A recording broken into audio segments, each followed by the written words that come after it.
I'm standing near the wine station, tilting a bottle of Burgundy toward the ambient light, examining the label with the practiced eye of someone who's built an empire on knowing exactly what belongs in a glass and what belongs in the trash.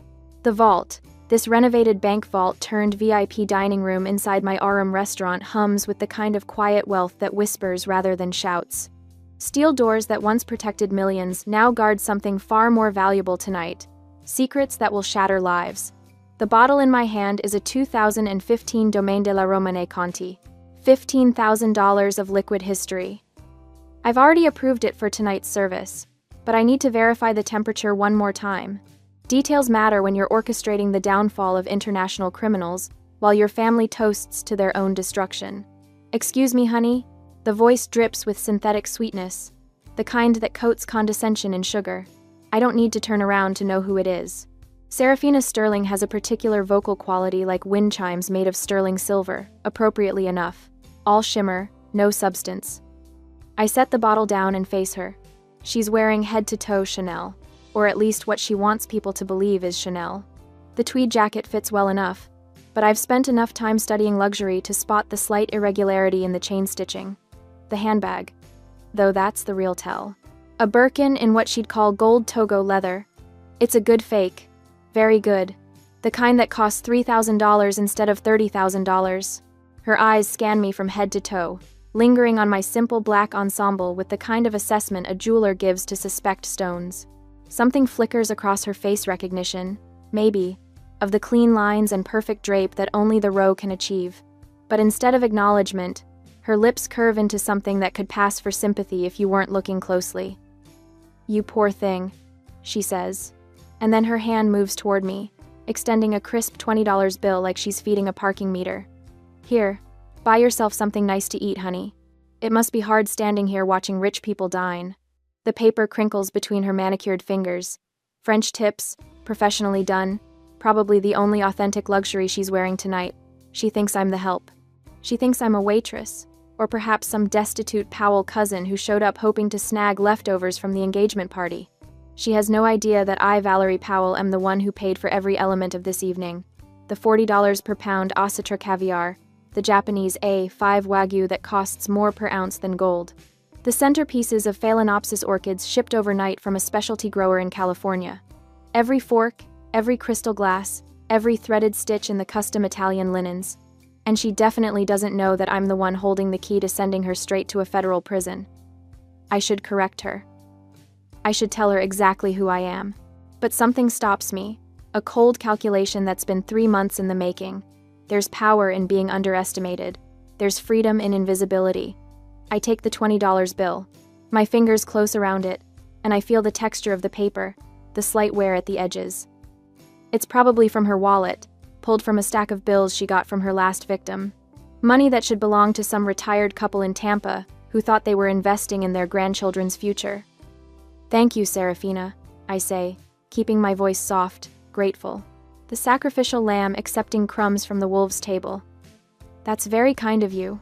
Her smile widens, satisfied. She's performed her charitable act for the evening. "Of course, darling. We all need a little help sometimes, don't we?" She pats my arm. Actually pats it, like I'm a golden retriever who's learned to sit. Do try the canapes before they clear them away. The smoked salmon is divine. The smoked salmon that I selected from my distributor? That I approved after 3 separate tastings? That costs $60 per pound. I will, I promise her. Thank you so much. She glides away, her fake Birkin swaying, and I watch her return to the table where my family sits. The vault's lighting, carefully calibrated to suggest old money and older secrets, catches the gold hardware on her bag, and I make a mental note.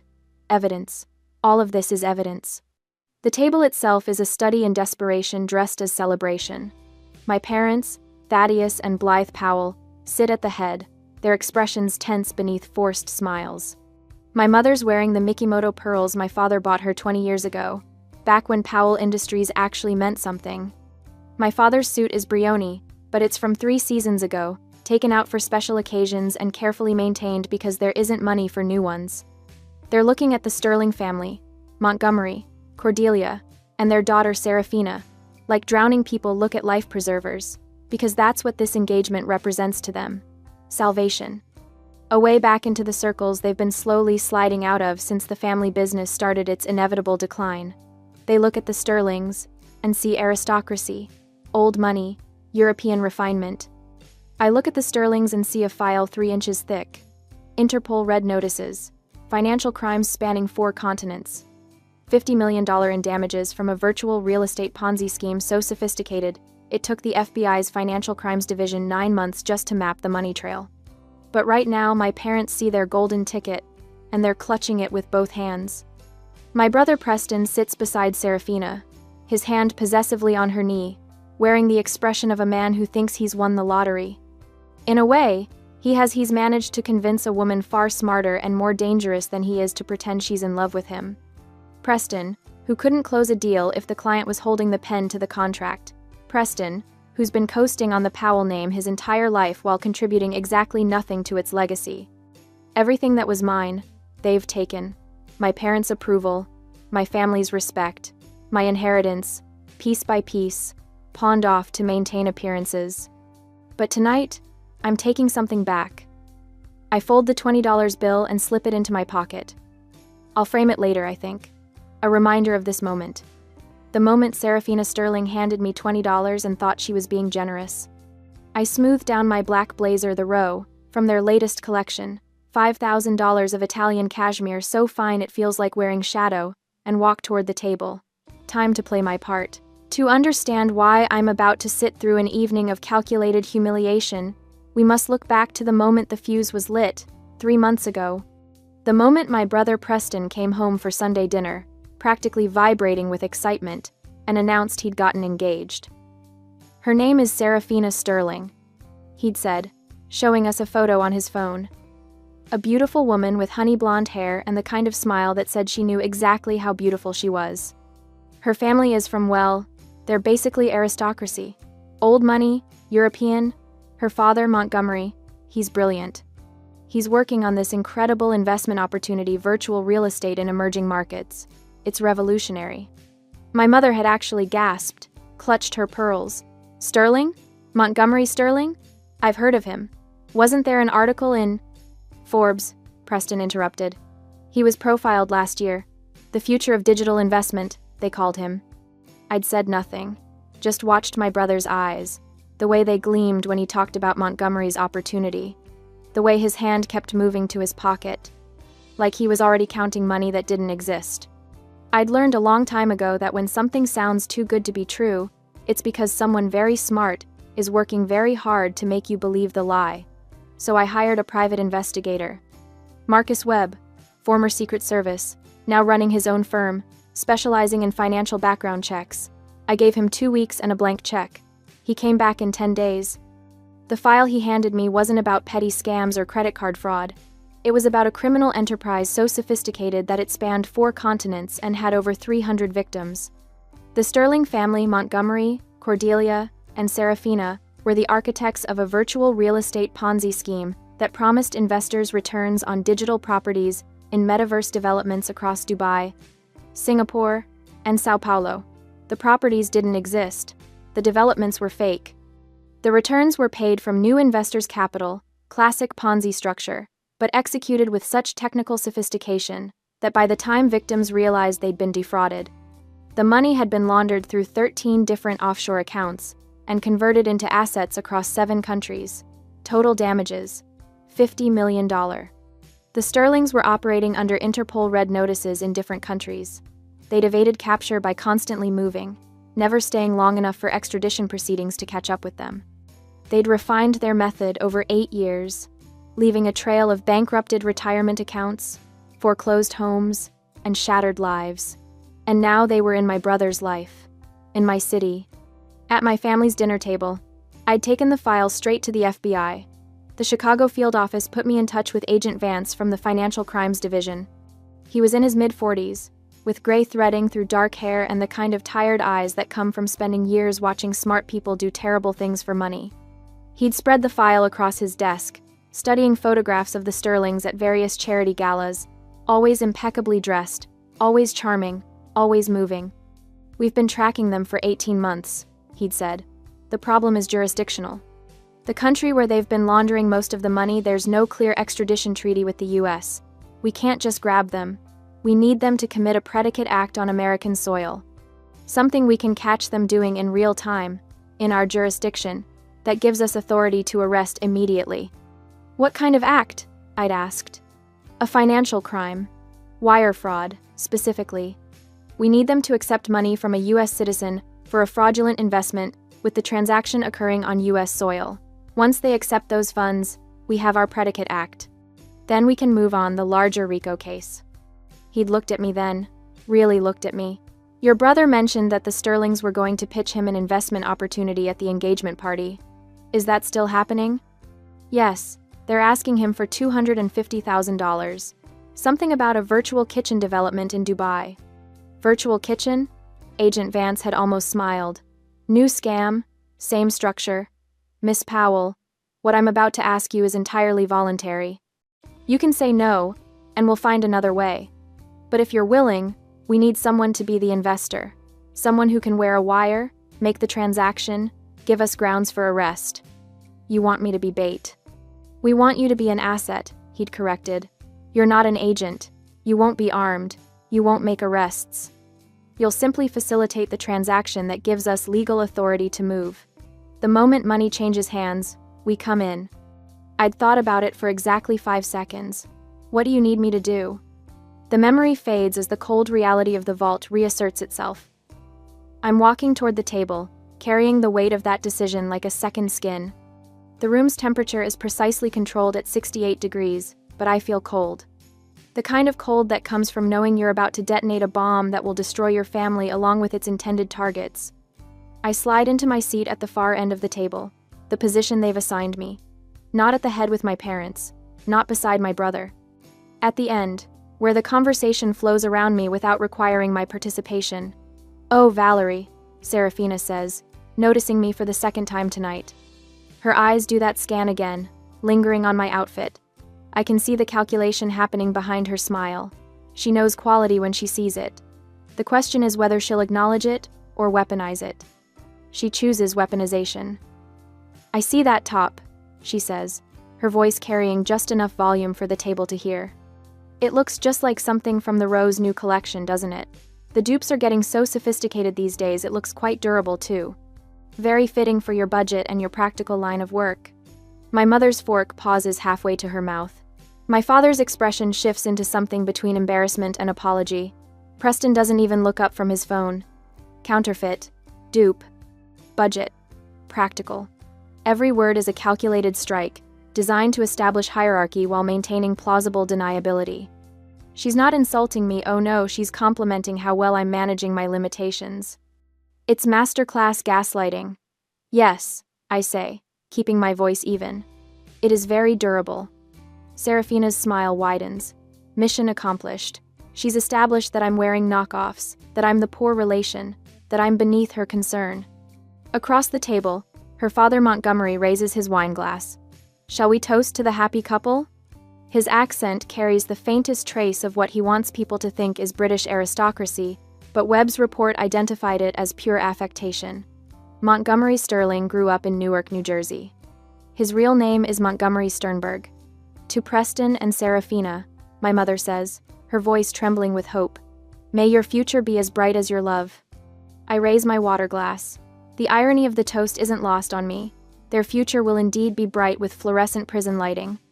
Preston finally looks up from his phone, and for just a moment, our eyes meet.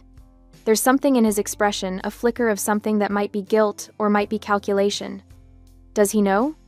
Has he suspected that the Sterlings are frauds, and he's chosen willful blindness because the alternative means admitting he's been played? Or worse, does he know, and he doesn't care, because he thinks he'll get his share before it all comes crashing down? I watch him turn to Serafina, watch him kiss her cheek, watch her hand rest possessively on his shoulder. My parents are too busy fawning over Montgomery and Cordelia to notice their own daughter sitting at the corner of their celebration. They're asking about the Sterling family estate in the Cotswolds. It doesn't exist. About their charitable foundation, defunct. About their connections to minor European nobility, fabricated. And the Sterlings, polished professionals that they are, answer every question with practiced ease. They've played this role hundreds of times.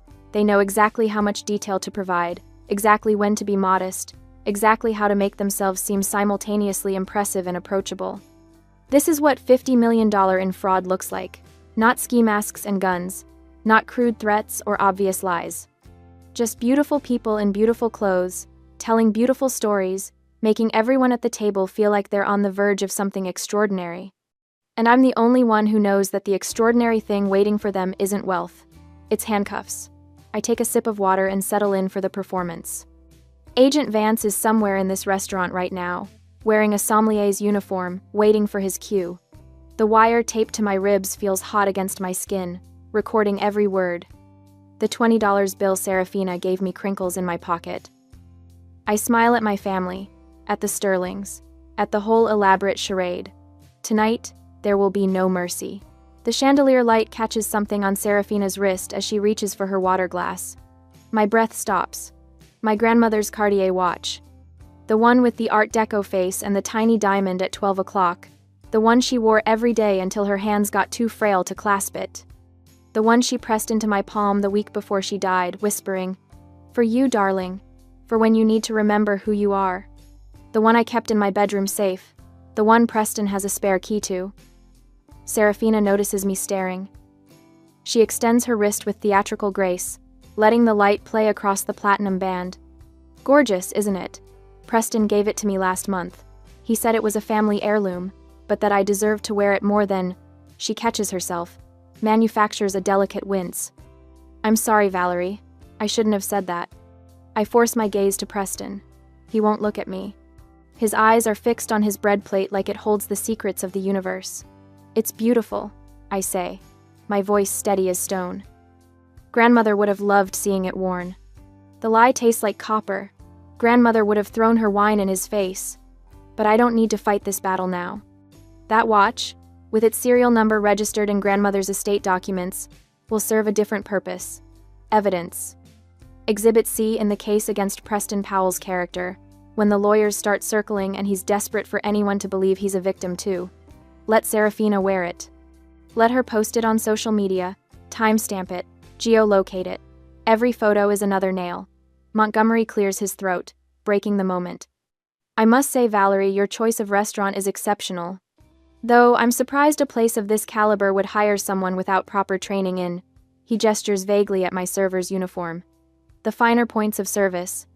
Everyone starts somewhere, I reply, refilling his water glass with practiced precision. The motion is muscle memory now. Tilt at 45 degrees. No splashing. No sound. Cordelia laughs, the sound like wind chimes made of razor blades. How philosophical. Though I do hope you're saving your wages, dear. The service industry can be so unpredictable. My mother shifts uncomfortably.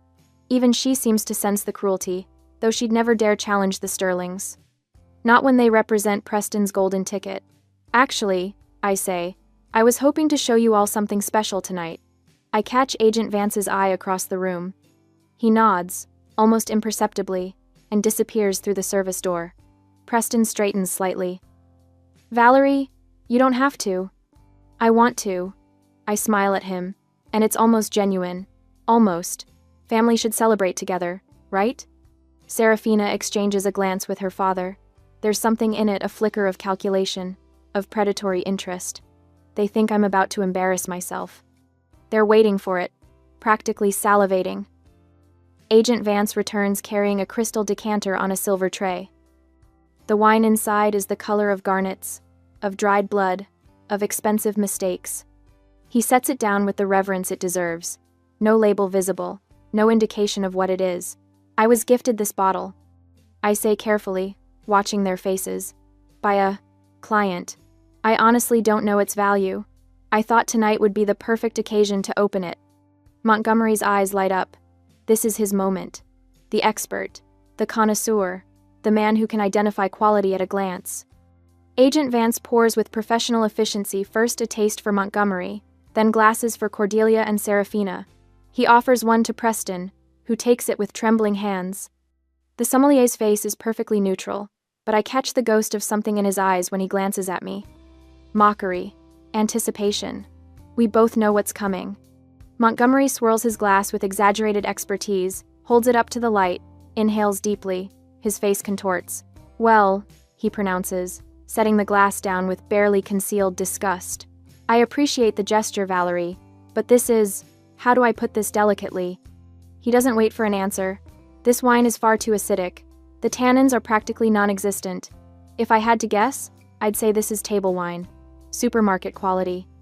Perhaps $8, $10 a bottle? Cordelia takes a sip and nods gravely. "I'm afraid Montgomery's right, dear. There's no complexity here. No depth." Serafina swirls her glass like she's seen people do in movies. "It's very..." She pauses, searching for words she's heard before. Bold. Oaky. Almost aggressively so. I bite the inside of my cheek to keep from laughing. The wine in their glasses is Domaine de la Romanée Conti, Premier Cru. The kind of Pinot Noir that wine collectors bid on at auction. The kind that costs more than most people's cars. $15,000 a bottle, and they just called it Oaky. Pinot Noir, the most delicate varietal in the world. Known specifically for its subtle, silky texture, its complete and utter lack of oak influence when done right. Agent Vance catches my eye. His expression doesn't change, but I see it the glimmer of satisfaction, the confirmation we both needed.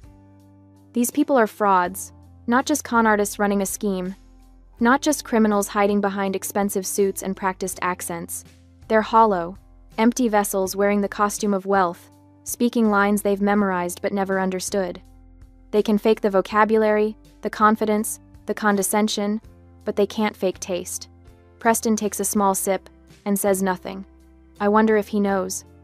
I wonder if some part of him recognizes that he's drowning, that the people throwing him a rope are actually tying an anchor. "Thank you for your honesty," I say softly, taking the decanter from Agent Vance. "I'll make sure to tell my client you found it." Lacking. Montgomery waves a dismissive hand. "Think nothing of it, dear girl. You're learning. That's what matters." The chandelier light catches grandmother's watch again. I smile. They have no idea what's coming. Cordelia dabs her lips with her napkin. The gesture so rehearsed it looks choreographed. "Well," she announces, "I think now is the perfect time to discuss why we're really here tonight." Montgomery reaches into his briefcase, Italian leather, probably real, and withdraws a glossy presentation folder. The cover features a skyline I recognize. Dubai, all glass and gold and impossible angles. The Dubai Virtual Kitchen Collective. Cordelia begins, her voice taking on the cadence of a practiced pitch. "We're in the final stages of securing our founding investors. This is a revolutionary concept. Ghost kitchens serving multiple delivery-only brands from a single location. The Middle Eastern market is exploding, and we're positioned to capture it." She slides the folder toward Preston. He opens it with shaking hands, flipping through pages of charts and projections that probably look impressive if you don't know how to read financial statements. "The returns are extraordinary," Montgomery adds, leaning forward. "We're projecting 300% ROI within the first 18 months. Our Dubai partners have already secured the permits, the locations, the infrastructure. All we need is the capital to launch." Preston's Adam's apple bobs. "How much capital?" Montgomery's smile could sell ice to penguins. "We have one founding position remaining, $250,000. It's a significant investment, I know, but Preston." He places his hand on my brother's shoulder like a proud father. "You're exactly the kind of visionary partner we need. Someone who understands opportunity when it presents itself." The silence stretches. I can hear my father's breathing, quick and shallow. My mother's fingers tap against her wine glass. 1, 2, 3, nervous rhythm. Preston opens his mouth. Closes it. Opens it again. I don't have that kind of liquid capital right now. The market's been volatile, and my portfolio is diversified, I'm sure. Montgomery interrupts smoothly. But opportunities like this don't wait for perfect timing. They require decisive action. He reaches back into his briefcase and produces something that makes my stomach clench with anticipated satisfaction. A point-of-sale machine. Credit card reader attached. The kind you see at farmers markets and food trucks. Montgomery sets it on the table between the wine glasses and bread plates like it belongs there. Like conducting a $250,000 transaction over dinner is perfectly normal. We can process it right now, he says. Serafina and I are flying to Dubai on Friday. If you want your name on the founding charter, we need your commitment tonight. Preston's face has gone white. He looks to our father, who stares back with an expression I know too well, desperation wrapped in expectation. Don't embarrass us. Don't fail. Don't prove that we bet on the wrong child. My mother's hand finds Preston's arm. Sweetheart, this is your future. Preston's voice cracks. I can't just. Serafina places her hand over his, the Cartier watch catching light. Baby, I know it's scary, but you have to trust us. Trust me. This is how my family built everything we have. You take the risk, you reap the reward. I watch my brother crumbling. Watch him looking around the table for a lifeline, for someone to tell him it's okay to say no, it's okay to walk away. No one does. So I do what I came here to do. Let me help, I say quietly. 6 pairs of eyes turn to me. Serafina's narrow with immediate suspicion. You? I have savings. I reach into my apron pocket, my fingers closing around the simple blue card I placed there 3 months ago. I've been working for 10 years. I was planning to use it for a down payment on a condo, but I let my voice catch, just slightly. Just enough. Family comes first. Right, Preston? My brother's eyes fill with tears. Valerie, no, I can't let you. You're not letting me do anything. I pull out the card, plain blue plastic, logo of a local bank. Nothing impressive about it. I trust you. I know you'll pay me back when the investment comes through. It's the perfect bait, the ultimate con. A poor, naive little sister, sacrificing her life savings for her worthless brother. A stupid girl who doesn't understand money, handing over everything she has because family manipulated her into it. Montgomery's eyes actually glitter. I can see the thoughts racing behind them. This is even better than we planned. Not just Preston's desperation, but his sister's stupidity. 2 victims for the price of 1. The predator instinct activating, salivating at the wounded prey offering itself up. He reaches across the table. Valerie, that's incredibly generous. Are you absolutely sure? I'm sure. I place the card in his palm. Our fingers touch briefly, and I feel the tremor in his hand. Excitement. Greed. The thrill of the hunt. He's so focused on the card that he doesn't notice Agent Vance watching from the corner, doesn't see the way the sommelier's hand moves to his pocket where his phone waits. Montgomery inserts the card into the reader with practiced efficiency, types in the amount, $250,000. The numbers glow on the small screen. He flips the machine toward me. PIN number? I lean forward, blocking the view with my body, and enter 4 digits. The machine processes. Loading. Declined. Montgomery frowns. Preston exhales relief or disappointment. I can't tell. Oh no. I let panic creep into my voice, reaching for the machine. The bank probably flagged it. Large transaction, unusual activity. Let me call them. I can authorize it. My hand goes to my phone. My fingers move quickly, typing a message that looks like I'm calling the bank but is actually sending 3 words to a number with a 202 area code. Green light. Activate. I'm so sorry, I say, looking at Montgomery with wide, apologetic eyes. Can you try again? They said they've cleared it. Montgomery's smile returns, sharper now, hungrier. He swipes the card again. This time, the machine thinks longer. The loading bar creeps across the screen like a fuse burning toward dynamite. And then, approved. The machine spits out a receipt. Montgomery catches it, eyes scanning the confirmation number, the amount, the timestamp, $250,000. Transferred from a nobody's checking account into an offshore holding company that, as of 4 minutes ago, is actively monitored by the FBI, FinCEN, and Interpol. Montgomery looks at the receipt like it's a golden ticket. His smile is genuine now, the smile of a man who thinks he's won. Cordelia actually claps her hands. Welcome to the family, Preston. You're going to be so grateful you took this leap. My father finally releases the breath he's been holding. My mother's eyes are wet. Preston just sits there, head bowed, looking at his hands. Looking at the man who just let his little sister give up her future to save his. Agent Vance refills water glasses, his movements methodical, unhurried. The receipt sits on the table like a confession. And the trap snaps shut. Montgomery's fingers close around the receipt like it's a winning lottery ticket. His other hand slides beneath the table, subtle, practiced phone already unlocked.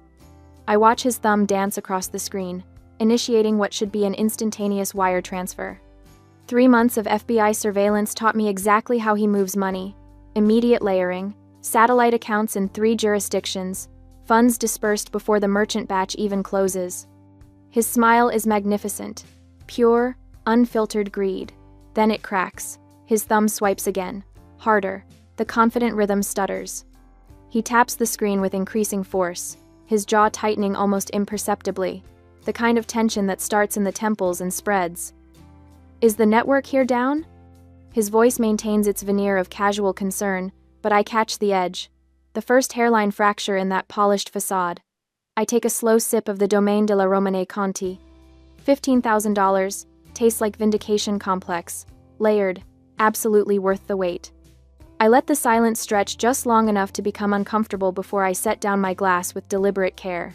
The network is fine, Montgomery. My voice comes out colder than the Chicago winter outside, colder than I knew I was capable of. 3 months ago, when Agent Vance first approached me with surveillance photos of Preston leaving Montgomery's downtown office, I wasn't sure I could pull this off. The deception, the performance. But watching Montgomery's face drain of color, I realize I've become someone new, someone who doesn't flinch. It's just that your accounts have been sealed. I pause, savoring each word like the wine. That $250,000 isn't going into your pocket. It's the final piece of legal evidence to trigger an international arrest warrant. The room goes absolutely still. Montgomery's eyes dart to the steel vault door, the same door I admired on my way in, thinking how perfectly symbolic it was. A former bank vault, now trapping the biggest financial predator in Chicago. His hand clutches the receipt harder, crumpling it slightly. That little piece of thermal paper, that predicate act, that caught in the act moment the FBI has been building toward for 18 months? Valerie? My mother's voice quavers. She doesn't understand yet. None of them do, except Montgomery. He knows. I see it in his eyes the exact moment he realizes he's been played. The sommelier straightens from his position near the wine credenza. Except he's not a sommelier. Agent Vance sheds the subservient posture like a snake shedding skin. His shoulders square, his expression hardens, and suddenly the man who spent 20 minutes explaining terroir becomes someone else entirely. Someone who's been documenting every word, every gesture, every incriminating detail through the sophisticated recording equipment built into that wine key on his belt. FBI. His voice carries the weight of federal authority. Montgomery Sterling, you are under arrest under the RICO Act for operating a $50 million Ponzi scheme. The vault door explodes inward. Not literally, though the sound of it slamming against the interior wall might as well be an explosion. 6 tactical agents in full FBI raid gear pour through the opening, weapons drawn, movements precise and choreographed. They've practiced this. Of course they have. You don't take down a red notice target without rehearsal. Hands on the table. Now. Montgomery complies, but slowly, like he's still calculating odds. Cordelia gasps, her hand flying to her throat in a gesture so theatrical it would be funny if it weren't so pathetic. Serafina doesn't move. She sits frozen, her investment smile replaced by something rawer. Fear, maybe, or fury. Hard to tell in the chaos. Preston shoots to his feet. What is happening? Valerie, what did you do? Sit down, sir. An agent's hand clamps on his shoulder, forcing him back into his chair. Not gently. My parents huddle together like wounded birds. Thaddeus keeps sputtering. There must be some mistake. We're respectable people. We don't. But his voice gets lost in the mechanical recitation of Miranda rights. Agent Vance cuffs Montgomery personally, cinching the metal tight around those manicured wrists that signed off on fraudulent prospectuses for over 300 investors. I stay seated, calm, sipping wine while federal agents swarm around me like I'm the eye of a hurricane. Serafina finally finds her voice. You lying fraud. You set us up.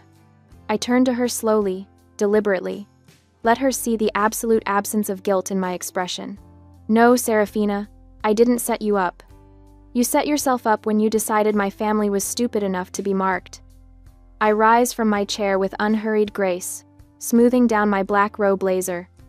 I just made sure you got caught. I walk around the table, my heels clicking against the polished floor. Serafina's Birkin sits on the empty chair beside her, that status symbol she's been clutching like a security blanket all evening, eager to display it. I pick it up, feeling the weight of it. Good leather. Substantial, but not quite right. You know what's interesting about Hermes? I turn the bag in my hands, examining it under the ambient light. Real Birkin bags have hand stitching, slightly irregular, because a human artisan makes each one. Takes 18 hours. I flip it over, running my finger along the seam. Machine stitching is perfectly uniform. Like this. I hold it up so she can see. So everyone can see. And the hardware? Real Birkin hardware is palladium or gold-plated. It catches light a certain way. But stamped gold on Togo leather? I tap the logo plate. That's a $1,500 knockoff from a very good counterfeiter. Serafina's face transforms. The mask of pitying sweetness, the condescending smile, the fake concern, all of it evaporates. What's left is rage, pure and undiluted. You spiteful, vindictive. The word you're looking for is thorough. I set the bag down with a dismissive thud. You've been playing dress-up with fake luxury, taking money from desperate families, and pretending to be old money for so long you forgot what real looks like. An agent moves to cuff her. She jerks away, but there's nowhere to go. The vault that was supposed to impress her, supposed to make her feel exclusive and important, has become her cage. This is entrapment. Cordelia shrieks as another agent restrains her. You can't do this! Agent Vance doesn't even glance her way. Ma'am, your daughter and husband have been under federal investigation since March of last year. Miss Powell became a cooperating witness 3 months ago. Everything that happened here tonight was legal, recorded, and witnessed.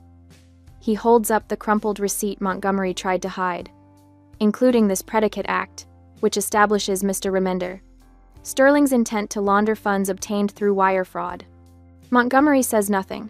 He's already calculating his next move, which attorney to call, which assets are truly hidden, whether he can flip on his partners in the Cayman Islands. I see it all playing across his face, but it's too late. The FBI has been inside his operation for over a year. They know where every dollar went.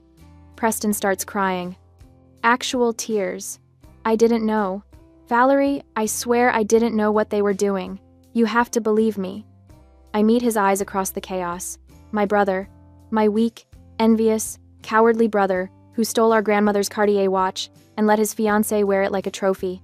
Who watched me drain my life savings into a scam and said nothing. Who always chose everyone else over me. I believe you didn't ask questions, Preston. That's not the same as not knowing. The agents begin herding the Sterling family toward the door. Montgomery walks with his head high, already performing for whatever jury will eventually see him. Serafina resists, until an agent threatens to carry her. Cordelia sobs about her reputation, her charity board, her country club membership. None of it matters anymore.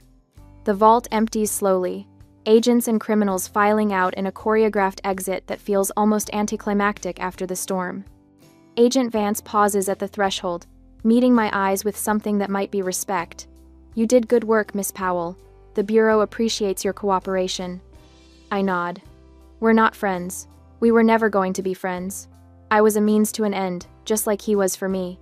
But there's a mutual acknowledgement in that moment we both got what we needed. Then he's gone, and I'm alone in the vault with my family. Just the Powells now. The way it started. My parents sit across from me like wax statues melting in real time. Thaddeus's face has gone gray, the carefully maintained tan-looking sallow under the ambient lighting. Blythe's hands shake as she reaches for her wine glass, then stops halfway, like she's forgotten how to complete the motion. The dream of high society, of finally belonging to the world they've been performing for, has shattered. And they must know, that I'm the one who broke it. Preston slumps in his chair, still crying softly. The kind of crying that's more about self-pity than genuine remorse. I reach into my bag and pull out a legal document. The paper is crisp, official, bearing the letterhead of one of Chicago's most aggressive property management firms. I place it on the table between us with the same care I used to set down that blue debit card an hour ago. Different transaction, same finality. This is a notice to quit. My voice doesn't waver. I've practiced this moment in my mind for 3 months, but saying it out loud still feels surreal. I bought this building last month through my holding company, the one you didn't know I had. You have 30 days to vacate the property. Blythe blinks. Once. Twice. Like her brain is buffering, unable to process. The building. Our building. You bought. She can't finish the sentence. My building. I correct. The brownstone on Astor Street where you've lived for 22 years. Rent controlled. Under market value. Protected by legacy tenancy clauses that made it almost impossible for the previous owner to evict you. I lean back in my chair. Almost. But everything has a price, including legacy protections. Thaddeus finds his voice. You're evicting your own parents? I'm severing a toxic dependency. The clinical language helps, makes it feel less like matricide and more like surgery.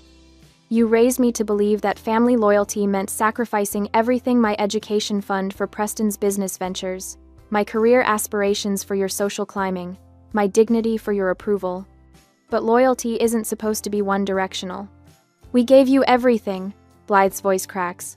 A home, opportunities. You gave me a roof and resentment. There's a difference. I slide the document closer to her. The eviction is legal. There will be no extensions, no negotiations, no last-minute reprieves.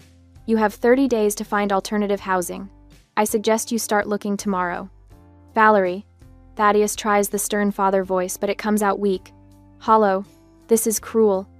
Yes. I don't flinch from the word. It is. But cruelty, as you both taught me, is sometimes necessary for survival. You were willing to let me fund your social ambitions with my life savings. With money I've been earning since I was 22, building a company you never believed in. You were going to let me be defrauded because it was easier than confronting the uncomfortable truth that the Sterlings were too good to be true. Preston's head snaps up. You knew? Even before the FBI? I suspected after the first dinner with them. Serafina's story didn't add up: the timeline of her father's investments, the vagueness about their actual business model, the way Montgomery always steered conversation away from specifics. I finish my wine. But you were so happy, Preston. Finally marrying someone from good stock. Finally making mother and father proud. So I hired a forensic accountant. You hired a forensic accountant. He found irregularities within 10 days. By week 2 and 3, we had enough cooperation with the FBI. I was sitting in a federal building signing cooperation agreements. I set down my glass. I've been orchestrating this takedown for 3 months while you all planned a wedding funded by fraud. The silence that follows is absolute. Even Preston stops crying. Then the vault door opens again. Not FBI this time. Chicago PD. 2 uniformed officers and a detective in a rumpled suit. Preston Powell? The detective's voice is professionally neutral. We need you to come to the station for questioning regarding your role as an accessory to wire fraud and money laundering. Preston goes white. Actually white, like someone drained the blood from his face through a tap. Accessory? I wasn't. He spins toward me, desperation replacing self-pity. Valerie, you're a CEO. You have great lawyers. You can bail me out. I didn't know anything. Tell them. I look at him. Really look at him. My older brother, who was supposed to protect me, guide me, be on my side. The brother who stole Grandma's Cartier watch from my jewelry box and gave it to his fiancée. Who watched me swipe a blue debit card for $250,000 and didn't say a single word to stop me. You stole Grandma's watch. My voice is flat. Factual. You let me invest my life savings into scammers without questioning it. You're 35 years old, Preston. An adult. I stand, gathering my bag with unhurried precision. The officers move toward him. Valerie, please. The $15,000 bill for this party will be mailed to your address. I button my blazer. The wine, the venue rental, the private service, all of it. You can figure out your own legal defense while you're at it. I pause at the vault door, looking back one final time. Good luck. You can't just leave me. His voice cracks into something approaching a wail. Watch me. I walk out of the vault. Behind me, I hear Preston arguing with the officers, Blythe pleading with the detective, Thaddeus demanding to speak to someone in charge. Their voices fade as I move through Orem's main dining room, past tables of oblivious diners enjoying their meals, past the host stand, where Julian gives me a subtle nod. The restaurant's front door opens, and Chicago winter hits me like a wall. The air is biting, sharp enough to hurt my lungs, but crisp, clean. The kind of cold that wakes you up and reminds you you're alive. I stand on the sidewalk for a moment, breathing it in. No regret, no guilt, just relief. I didn't save my family the way they wanted, with money, with status, with the social climbing they've been attempting my entire life. I didn't sacrifice myself on the altar of their ambitions. I saved myself from them, from the expectation that I would always be less than, always be the black sheep, always be the one who gave and gave and gave until there was nothing left. A luxury car pulls up to the curb.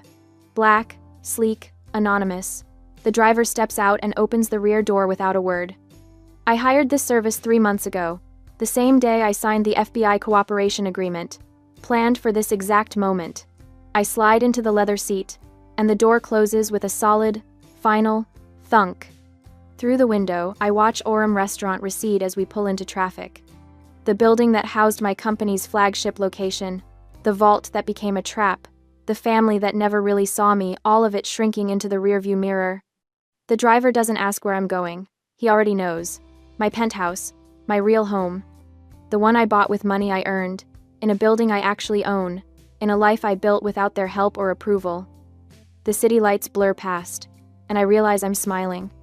Not the fake smile I've been wearing all evening, not the performance smile, the CEO smile, the dutiful daughter smile, a real one. I pull out my phone and scroll to a message from Agent Vance, timestamped 6 minutes ago. All targets secured, charges filed. You're clear. I delete it. Then, I delete his contact information. That chapter is closed. The car glides through Chicago's streets, leaving the chaotic past behind forever. Somewhere behind me, my family is unraveling. Somewhere ahead, there's a future I get to write myself. For the first time in 33 years, I'm not anyone's daughter, anyone's sister, anyone's disappointment. I'm just Valerie Powell, and that's more than enough.